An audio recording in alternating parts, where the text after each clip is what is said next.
Hello and welcome to Art Talk Tuesday yet again.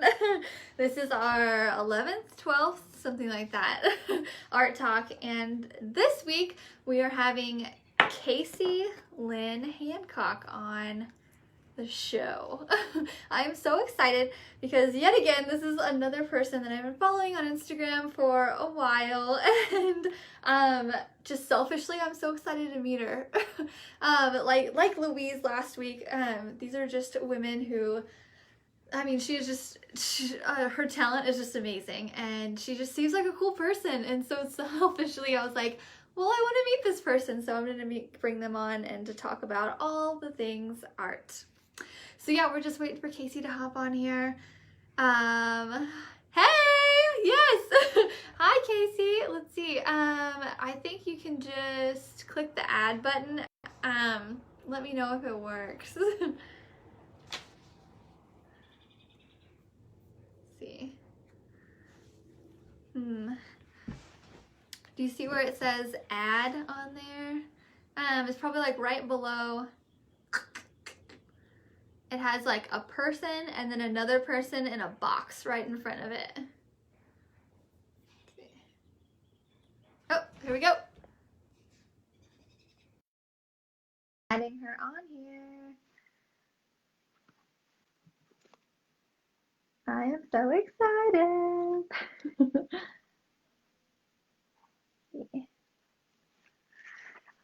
It still says adding, but so maybe just make sure your screen is like tilted to horizontal. Oh, connecting. I think we got it. Hello. Yep, I can hear you. Can you hear me? All right. Yeah. Hey, how are you doing? I'm good. How are you? You look so cute. Good. You have a Thank boxing you. class right before this? Yeah, I did, yeah. Yeah. It was earlier. Yeah, not too long ago, but yeah, that's fun. Yeah, for sure. Awesome. Well, I'm so excited you came on here. Members of this Yeah, group are thanks for having me. mostly aspiring artists. Sorry, there's like a little bit of a lag, so if I interrupt you, it's not meant to. Here we go. Okay, yeah, no worries. So yeah, most of the members in here are aspiring artists, and I was like, what a great example. I follow you on Instagram, and I think all of your paintings are amazing, and so I just really wanted to hear about your Thank art you. story. I saw in some posts you were a Marine, or are or were something. And I was in the Air Force. oh, okay, there we go. Here, let me Yeah, see if I can fix this delay. Let's see. Okay. Hang on, sorry. No, Let me you're see if good. I can.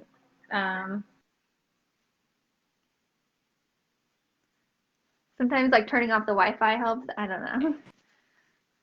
By chance? Yeah, I just, is that better at all? Yeah, kind of. Yeah. It's still the same? Yeah, no, it's good Okay. on my end. All Yeah, right. it took a second to like catch up to whatever it is. But okay, yeah, if you could just Okay. kind of introduce yourself a little bit and maybe tell about like how you got started in the art world and like what was maybe the tipping point that took you from hobby to professional artist. Sure. Like you mentioned earlier, I was in the military, and then I started doing marketing afterwards. So I was a marketing. I worked my way up. Started off as a graphic designer, then worked up to marketing director for a company, and they had me traveling a lot, and it was a great learning experience from the marketing side. But I was so bored. I was just like, I can't do this forever. Like I'm gonna shoot myself. I can't do it. Yeah. So I gave them my notice, and they used to send me to California a lot to do business with some of our customers. Yeah. And then they just, oh, and then they just, they sent me here one too many times is what I told them. And then I just didn't want to leave. So then I ended up moving to California just because my work had sent me here a few times and I just loved it so much. Yeah. And so, yeah, so I gave them my notice and I said, it's now or never. If I don't do it now, I'm never going to do it. So Yeah. just made the leap to doing it full time. Wow, that's amazing and courageous. Yeah. Thanks. It was the scariest thing I've ever done, 100%. Yeah, but worth it, right? How long ago was that you said? Yeah. I might have missed it. It was a little over 2 years. Oh, okay. Yeah. Yeah, not too long ago, but I mean, I've always loved art, so it wasn't far off, from what I felt like I was meant to do. But just I didn't think I could do it full time and make enough money to live, especially in California. Yeah, especially So in it was California. scary. Yeah. Wow. Yeah. That's Yeah. amazing though. That's amazing. Okay. So Thanks. what makes up your typical work day? Like how many hours do you spend painting? I always wonder this about other artists. Oh, I'm like obsessed. So I wake up super early and then I just either start painting right away or answering emails. I'm usually behind on emails by like a couple weeks or something, but I try. But I'll paint once I'm set up and ready to go. I'll start painting probably first thing in the morning and I'll go for about 10 hours Oh my gosh. and then probably like 6 days a week. Wow. Wow. Dedication. Yeah, it's a lot, but I love it though. It's even, there's nothing else I think I care about as much besides like my boyfriend, of course, don't let him hear me say that. Yeah. But like other than that, I mean, if in my spare time, I just want to paint or draw. And so it just doesn't feel like work. Like that's what I want to be doing, even if I'm not working. Yeah. If that makes sense. Yeah, no, for sure. Yeah, it's amazing to have like a hobby, your hobby as your your passion as your job. Do you ever get tired of it then? Like at the end of the week and take a day off or? I would say I get tired. I get tired of certain projects for sure. Like I do a lot of commissioned work, Yeah. so with that comes a little bit more stress sometimes because you have these expectations and the painting's already half paid for, so you want to make sure that whatever you do, it's like the best possible thing you could do, and it just adds that extra pressure. So sometimes there's projects though where it's like, I'm not excited about this one. It's not as fun as something I would, like this Nipsey or something. It's nothing like that. It can be a little bit more like boring or whatever. But that's the only time I'm kind of like, ugh, I don't want to do that. Yeah. But then I just make myself do it anyway. Yes, dedication. Sooner I get it done, better. Yeah. Yeah. Exactly. Okay, so I heard you mention you do they pay for it partly up front. Do you take a deposit, like 50% or?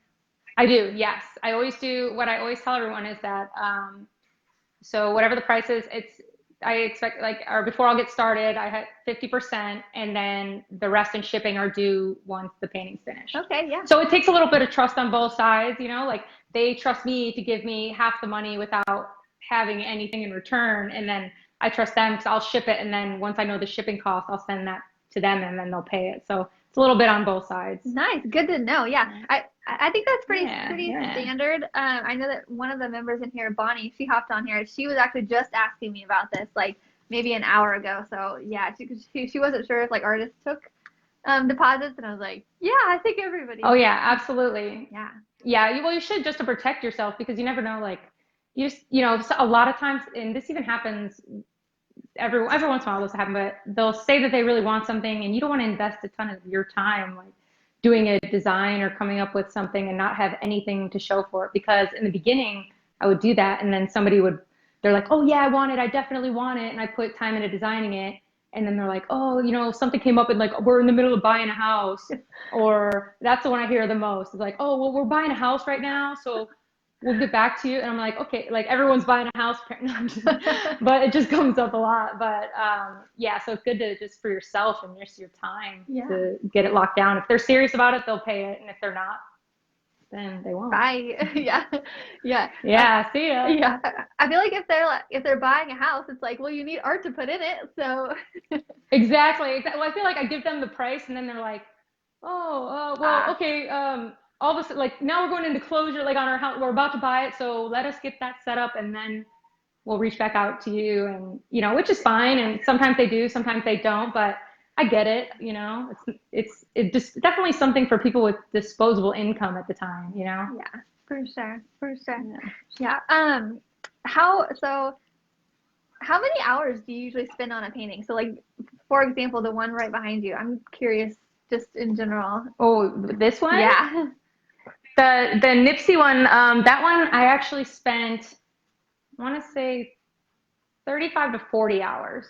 Okay, yeah. Total. Because I always keep track of the number of hours just because then it helps me pricing my artwork. Like I can, otherwise I won't stop and I'll just keep going until I and I'll just be like, oh, this little thing, this little thing. And next thing I know, it's been so many hours that it's not even profitable. Yeah, exactly. So Yeah. I try to keep track. For sure. Yeah. That's awesome. Thanks for sharing. Okay. So, can you talk to us about your painting process? I have our questions all written out right here, but can you talk about your painting process? Like, are there any methods or techniques that you picked up throughout your years of experience? I'd say I always try to set up the composition before I even start painting. So like I used to be, well, I still am, but I used to do Photoshop like as a graphic designer full time. So I'll use Photoshop to combine images and things so I can see what it's going to look like before I start. And that's really helpful too. And I'll try to just pick my color palette and I'll just paint, stripes on a white piece of paper just to make sure that those colors go together. Because once you start, I mean, swapping that stuff last minute sometimes happens, but it's always better to just have it all ready and planned as much as you can before you start. That's probably the biggest thing I've learned. Yeah, for sure. Yeah. Yeah, Photoshop is a really good tool to learn. I mean, that's a hefty program too. Good for you. That's awesome. It is. Yeah. Yeah. It can get a little intense, but there are, there are certain things you can do that are pretty, basic level that just will get you the things that you need. But yeah, it takes a lot of practice and time to learn the program, but it is very helpful if you're planning on doing art. Yeah, for sure. Definitely. It's worth it. So is there anything that you don't like to paint without? That's a good question. Like mine, I always say my headphones or like a podcast or something. Oh yeah. See, what I always end up doing is I have like an iPad and I'll stream shows while I'm painting. Like sometimes I'll listen to music, but I feel like I don't know, it's just even more relaxing if I'm watching a show. I can't watch movies because they're too distracting. Yeah. Like everything happens so quickly that I'm like, wait, what was that? Oh, I missed it. I have to rewind it. But I'll just watch a show, and then if you miss 30 minutes or whatever, it still all makes sense. It's a series. So I'll just let it play in the background and I'll knock out a series in a couple days. Yeah. That's amazing how our brains can do one thing, like our hands can do one thing and our brains can listen to a completely different thing. I think we have such a leg up as artists because I always listen to business books while I'm painting. I'm like, this is like double duty. But yeah. Oh yeah, I can't paint in silence. You'd think it'd be even more relaxing, but I'm just like, I need to have noise around all the time. Yeah. Like, regardless of what it is, like I can't do anything without something else going on. And I don't know why. Whatever. Yeah. I always get too much in my head and like thinking about random things and I'm like, okay, I gotta distract myself. Yep. Yeah, exactly. Let's see. Are there any art lessons you've learned the hard way? Any mistakes or Ooh. You know what? I think that everything's going to be okay and you can fix anything. Like I used to get really intimidated by a big canvas. That was really hard because I'm like, oh my gosh, when I first started, I'm like, this canvas was, $150, $200 is huge. Like I'm so worried about messing up that, I'm going to ruin it. And then and even when my friends paint with me, I always tell them like, it's okay. Like you can fix anything. Like don't let that deter you and just relax. Like you can't mess it up. You really can't. Like you can paint, let it dry, paint over it, do that. But I was just always so nervous about it in the beginning. That's one of those things I'm like, just chill. Like just take more risks and it's okay if you mess up, you can fix it. Yeah. So true. I was a little uptight. Yeah, but I think we all start out like that too. And I think there are some people in the group that are still at that phase. And so it's just a nice reminder to be like, have confidence, like try it out. But yeah, okay, that's amazing. Yeah, because if you don't, you just want to push yourself. Like if you get, I'm a perfectionist by nature, so it's hard for me sometimes to like take bigger risks. I'm like, oh, I know this works and that I might mess up the whole thing or whatever. So it's like, I have to push myself. Like you're an artist, you need to create, like stop doing what, you're safe with. You need to, if you want to excel and have your own style, you need to just push it. So true. So true. Still working on that every day. Yeah, I think we all are too. Yeah, for sure. Do you have a favorite past project, like a favorite painting that you've done? I do. The first airbrush painting I ever did, it's a 4 foot by 6 foot piece. I still have it actually. Like it's for sale, but at the same time, I'm like, I'm perfectly fine with it not selling because it's on my wall. Yeah. But it was it was just like a sentimental piece because it was the first one I did, and I just love it. It's like very impactful when I look at it. I'm like, yeah, it's really powerful. So I like that one probably the most. Okay, yeah. So It sticks out to me. airbrush. I have a little airbrush. I've been meaning to experiment with it. That just sounds so much fun. It's addicting. It's so much fun. Is it? I bet it's a lot quicker too to do maybe just shade. Do you use airbrush and also paint and also like brush? Sometimes like it depends on the painting, but sometimes I'll do airbrush airbrush portraits, and then I'll do a solid acrylic background, or sometimes I'll just use the airbrush for shading, which is once you start doing that, you'll never go back. Like it's addicting. Yeah. But yeah, little things like that. So not sometimes it's the whole painting, and sometimes it's just little details. Yeah. Okay, cool. Bonnie has a question here. She asked, do you sometimes use a projector on huge projects or canvas for proportions? I do. So I always recommend. I do if it's a wall mural, especially like because if you can't see the whole thing, like if you're working that close to it, it's easy to get it messed up. So if you're doing like something big in a wall, go for it. Yeah. On my smaller stuff, I don't typically, because it's just faster for me to just like section it off and do segments and just use, what do they call it? I don't even know what they call it anymore. The grid system. Like the grid. Yeah, yeah. And just do it that way. So it just depends on the piece. But for like wall stuff, especially murals, anything outdoor that's big, it's a no-brainer. Yeah, definitely do it because it's easy to get your proportions wrong on something that scale. Cool. Yeah, Bonnie says yes, thank you. Yeah, no problem. What are your future art plans or goals? What are do you have any upcoming projects or upcoming commissions that you're super excited about? Like, what are you working on right now?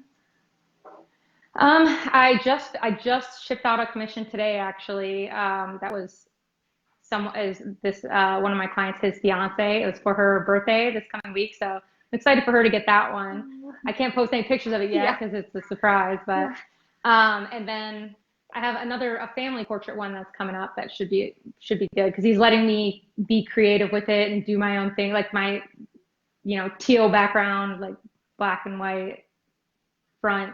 So that'll be fun. Other than that, I don't know. I'm finishing up a Game of Thrones one in my spare time sometimes. Like, okay, cool. There's always something. Yeah, that's awesome. Yeah, for sure. Let's see. I think so. We're basically on the last question now. Is there any advice that you would give artists who want to make art their full-time career but just don't know where to start? We have a lot of people in here that are still at their full-time job, and they're like, they just need what's a good starting point? I'd say so. When I first started, the hardest thing that I came across was pricing. That was the hardest thing because I always felt like even though I was doing it full time, at what point do you consider yourself a professional? Yeah. And it not being a hobby. Like that's a hard thing to just make up your mind which one, which category you fall into. And so I was always uncomfortable pricing my art because I just felt like, is it worth this? Like I think it is, but is anyone actually going to buy it? Whatever. So I started off really low. Like I was doing pretty low. I was doing custom 4-foot by 4-foot paintings for like $800, and that's big ass painting. Yeah, so, lots of time. But so they were getting a deal out of it, and by the time I was done, and I was spending so many more hours on it too, because I was still kind of just learning, and I just wanted to have projects to stay busy. So I kind of learned over time though that's why I started keeping track of how many hours and things like that to make sure that I'm utilizing my time as best as I can. That was a big thing. So keeping track of stuff like that, and then just marketing yourself. So like on Instagram, I only post about painting on my Instagram page. Like I keep it really consistent so the people that follow me, they know what they're getting. There's no if I want to post something else about like, whatever I do on my spare time or whatever, it just doesn't even fit in the page and no one cares, honestly. Yeah. It's like they're very focused on just what it is that they follow you for. So staying consistent and just try to market yourself as much as you can, things like this. Like I was just on Good Morning San Diego, I saw that. Heck 2 weeks ago. That's amazing. Yeah. Thank you. Well, I've been on there a couple months ago, and they actually came to my gallery at my old studio in San Diego. And then And they loved it. So then they asked me this time to come into their studio. So this is actually like the second time, but it's free advertising. It's like, you can't beat it. And it was such a great experience. They let me bring the pieces I wanted to bring, and it's just cool. So anytime you get an opportunity to do things like that, I'm still trying to do stuff and push myself outside of my comfort zone more and in the public, because most of my stuff's just online. Yeah, for sure. Yeah. Long answer, but no, that's perfect. Like, the longer the better. I could chat about art all night, and they could listen about art all night. Oh, me too. My poor boyfriend like thinks I'm crazy. I'm like, I get so excited. I'm like, oh my God, like what else can we talk about? Like, yeah, and I did this today and this, and he's like, oh, great. Probably it's just like, oh. Yeah. But, yeah, exactly. No. I feel you. So do you get most of your commissions off of Instagram? Or are they from previous customers, or what do you think? Yeah, a lot of them are on Instagram, and referrals are huge. And just every time when somebody sends me, or at least most of the time when someone sends me a text message or something when they receive the painting or whatever, I'll screenshot and put it in my story and things like that so they can see the feedback. But yeah, Instagram is huge. The only thing about Instagram that I've noticed as of lately is that it's getting more about art, like artists follow you, which is great.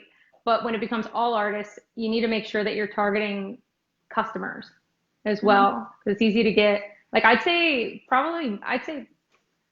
at least 2/3 of my followers are probably other artists. Yeah. And so it's just good to also make sure that you're talking to artists and you're reaching artists, but that you're also targeting people that will buy your art as well. So it's good to have a balance. Yeah. Yeah, Facebook, I don't really market much on Facebook, just because my Instagram did well, and I just, it's kind of one or the other. It's hard to keep up with all the different social media platforms. So I just kind of dedicated myself to one and just dove in and tried to stick with it. Yeah. That's really good advice. And also just back on your, like, posting what people know you for too. Like, that's such a good advice. Just a good reminder too. And I really like how you're just focusing on Instagram mostly. I feel like you found what's working. You're not like going into YouTube. You're not going into this and that. You're just focusing on what's working. I tried to do the YouTube thing, and like the only thing I really use YouTube for at this point is to upload the videos that I'm going to embed on my website. To host them. But honestly, I would like to get more into YouTube because it is such a good platform, but I don't know. It's starting from scratch. So it's kind of like I need to dedicate the time to put the videos together and change up the format that I use. Cause I just do time-lapse videos and just like knock them out, and I'm already filming it cause I'm doing the painting. So it makes sense. Yeah. But to do separate videos going through step by step, in my opinion, I'm like, who wants to watch me paint in real time? That just seems like who wants to do that? But sometimes I'll get questions, like people asking, they're like, oh, do you ever do like long videos in real time? I'm like, nobody wants to see that. That's so boring. I don't know. It is. That's at least what I think. It kind of is too, because when you think about that, like, it takes 30 hours to do one painting. You like spend forever on this little thing. Yeah. It's not entertaining. A time lapse is way more entertaining, but I guess you never know. Yeah, like I can pick a certain segment and go over how I'm doing it. Maybe that's what I'll do or something. But to make it shorter, it's just you have to think to do it. And sometimes I'm just like, I need to get this done, and I don't have time to do this. But you also got to think about what you're going to use to market, and it's just a balancing act of trying to figure out which pieces to use to market while actually getting work done. Otherwise, I'll spend the whole day like taking pictures and for a post, and then I totally get it. Balance. Yeah, I totally get it. And like all the artist followers on Instagram too. That's actually part of the reason why I started this, because like I got like you get so many like, hey, what kind of paint do you use? Hey, what kind of this? What kind of that? And I'm like, I just need to let's set up a group, and you all go in the group, and we can all like hang out in there, and that we all like share stuff with each other. Yeah. Absolutely. Yeah. I think it's a great idea. I think it's really cool that you're doing this. And I completely support it. I think it's awesome. Yeah. And it's great for artists to share with other artists. Yeah. And like, we're all part of the same community, and most artists are starving. So, if you have some tips and tricks to help other artists that be successful at it, of course, I think you should definitely share. Yeah, for sure. Totally agree. Okay. I think that's about it. I don't want to take up too much of your time, but thank you so much for coming on here. I know you've inspired at least Yeah, no a problem. handful of people in this group that are either watching now or will catch the replay. I'll send you the podcast episode. It'll be uploaded exactly one week from today, and you can share it if you'd like. And yeah, thank you so much again for coming on. It's so nice to virtually meet you. Yeah, no problem. It was so nice to meet you too. And good luck with everything in the podcast. And I'm sure I'll talk to you soon. Awesome. Thank you. Bye.